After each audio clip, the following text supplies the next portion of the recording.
there seems to be a tower moment. So that's where, okay, it's interesting. That's where they want me to begin. I was driving to work today, and like I said, I feel like I was in the higher realms the entire day. And I was having a little bit of a hard time really grounding my energy. I was present, I was working, I was engaging with people, communicating with people, but I still felt like my energy was elsewhere. And we're multidimensional, right? Like it's gonna happen. Um, but as I was driving to work, I was getting a ton of downloads that I'll talk about in a minute. But um, I was thinking about my divine masculine. I was getting a lot of energy from my divine masculine, and or around twin flames, around sacred partners, and it felt like almost like we've been channeling those tower moments. We've been channeling the unexpected, and it's not a bad thing. It's just, are we prepared? And I was thinking about that. Am I ready to communicate with my divine masculine? Even though he's the one who cut off communication, am I ready? And the truth is, I don't know if I am. I'm a little bit afraid. I'm a little bit afraid of what happens if my divine masculine communicates with me. What happens if, we talk again? Am I ready? I don't know if I feel ready. Do you ever feel ready, right? It's just that fear of not wanting to repeat the past, of wanting things to be better, wanting things to be different. And what's interesting is Jordan Sparks' Battlefield was playing on my playlist. It's been playing in my mind. It's a song from way back when. It's been playing in my mind all weekend. And I finally realized what the song was. And when I was listening to it, I was just getting this energy of like this incoming energy, like incoming communication or incoming meetup or incoming something, like a desire for both of us to want to communicate with each other. And it was hard for me because I've spent the past month almost like feeling the sense of peace and almost feeling the sense of, I don't even know if he's my divine masculine, but all of a sudden, like there's so much love coming forth again, and this knowing and this acceptance and this surrender. And I don't know what that means for our 3D life because I just don't know. But I can't deny anymore that he is my masculine, at least energetically. He is my twin. I don't deny that. I just don't know what that looks like in the 3D, in the physical. I don't know what that looks like for a relationship. I don't know if we're ever going to come together again. I don't know what would happen if we do. And it brings up a little bit of fear because you guys hear what I channel. I don't expect what I channel, but there's this feeling of reunion. There's this feeling of physical union. And I don't know if I'm prepared. I just don't know. So it's been interesting. It's been interesting. I want to talk about the battlefield energy in a minute. I just need to, there's a lot of sudden anxiety coming through. And I don't know if this is masculine energy or if this is my energy, but there's a lot of anxiety coming through right now. I'm feeling hit in the solar plexus all of a sudden. Not quite sure why, but I want to like calm my energy down before I begin again, before we really get into this. I want to talk about battlefield. I do want to talk about battlefield. Now that I'm getting my energy under control. So, Jordan Sparks. How does it go? Okay, it goes, I never meant to start a war. You know I never meant to hurt you. Didn't know what we're fighting for. Dun dun dun dun dun dun dun dun battlefield. I'm gonna play it. How do you guys want to listen to some music? I think we're gonna play it tonight. Because I want you to hear the lyrics because it was big. Okay, ready? So if you could not hear that or you missed that, go ahead and check it out on whatever. It's Jordan Sparks' Battlefield. That has been playing in my mind out of nowhere all weekend. And so I was listening to it on my way to work today. And you know that we have been channeling Excalibur, Avalon, King Arthur energy, Merlin energy for the past several weeks, past several months, past several years. It keeps coming in. And it's been really powerful for this, I feel like this full moon. It's really coming up to the surface. So, this energy. I want to pull up the lyrics and kind of go through it one by one because it feels so, it feels like this. This feels like, what this whole journey has felt like. One minute it's love and suddenly it's like a battlefield. That's what you guys have experienced. It's been this experience of, why can't we just get it right? Why do we keep triggering each other? Why can't we just love each other? And God, I just wanted to cry when I was listening to this in the car because it was like, why can't we just love each other? Why does it feel so difficult? Why does it feel so tense? And it was exactly what I had just channeled. It's because there is so much emotion and love that's there between you two, but there's also so much of that projection because of all the wounding that comes up to the surface. And that wounding is what creates that projection. And that projection is what creates that seeming separation, that seeming division.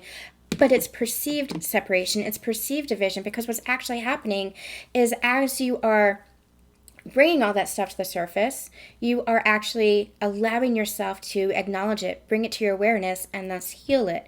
So this whole journey, even though it feels like you could be miles and miles apart, you're so separated, you're so far apart, you're actually bringing yourselves together, you're drawing each other together. Why is it the smallest things that tear us down? My world's nothing when you're gone. I'm out here without a shield, can't go back now. This is the vulnerability that you draw out of each other. You and your counterpart see each other so clearly. You see the soul of each other because you are that shared soul, essentially. These times when we climb so fast to fall again, it's this energy of, again, the intensity of the love, the intensity of the journey itself. I never meant to start a war, I never want to hurt you, don't even know what we're fighting for. Why does love always feel like a battlefield? And then go and get your armor. I guess you better go and get your armor. I'm going to channel this more once again when we're channeling for Avalon and Merlin and King Arthur and that whole thing, because this feels really big tied to that, but they're pulling back from the energy right now. So I feel like there's more about that, but it's this energy of let down that guarded heart. Tonight we're talking about letting down that guarded heart. You don't have to put up those walls. You don't have to put up that guard, especially with one another. The energy, when I said I was getting a lot of downloads in the car, and again, we're going to talk about that in a part 2 of the Sacred Channeling over on my sister channel, Susan Dawn Ascension Connections. Make sure that you are subscribed over there as well and checking out the first part of that series on Camelot. But what I got was, it might have felt like you guys were battling each other this whole journey. Through the triggers and through the projections and through the periods of separation and communication and all that stuff. But that time is past. You went through that. You helped each other to heal and to grow and to expand beyond your wildest imaginations. If you really reflect back on your journey, you know that you're not who you were. You're not who you were at the very start. And at least for me, I could never have imagined that I would be who I am right now. Never have imagined. I went through a lot in my life that showed me a lot about myself, where I grew in tremendous ways. This ascension journey with my divine counterpart, I never imagined I would be here in this version of myself that I'm in now. I never knew that I could connect with myself or love myself this deeply or love the world so passionately. And I've always been a really passionate person, but I never knew that this could exist. This version of me could exist. I never imagined my wildest dreams. What I saw in a vision as I was driving was, it felt like you were battling each other. I was seeing almost like the knights at the round table or of the round table turning on each other and battling each other. And that's what it felt like for you and your counterpart. But what exists between you guys is so much love. And you've been healing that conflict. You've been healing that pain. You've been healing that trauma. You've been healing the karma. And so what happens now is you stand beside each other. And the armor, the guard, is not against each other, but it's for the world. Because essentially, part of this ascension journey and helping others to wake up is to recognize that, yes, we are in a spiritual war of sorts. This is a battle. This is a battle with regards to consciousness. And so, not battling each other as far as, I don't believe that other people are the enemies. I just don't believe in that. I believe that there is a middle way. I believe that everybody plays a role. But we are fighting to help raise the collective consciousness. We are fighting to help shift the frequency. We are fighting for a better world. And so now, because we have been shifting within ourselves and healing within ourselves and transforming and raising our own individual consciousness through our own individual ascension, we're helping the world to shift. We're helping the world to change. And so it's like I'm seeing all these twins and all as knights just donning their armor and saying, yes, this is what we were preparing for. We had to shift within ourselves so that we could keep shining our light brighter, having the tools and the resources now to do so, to recognize when we're triggered and not act out of our unconscious selves in order to help the world to ascend.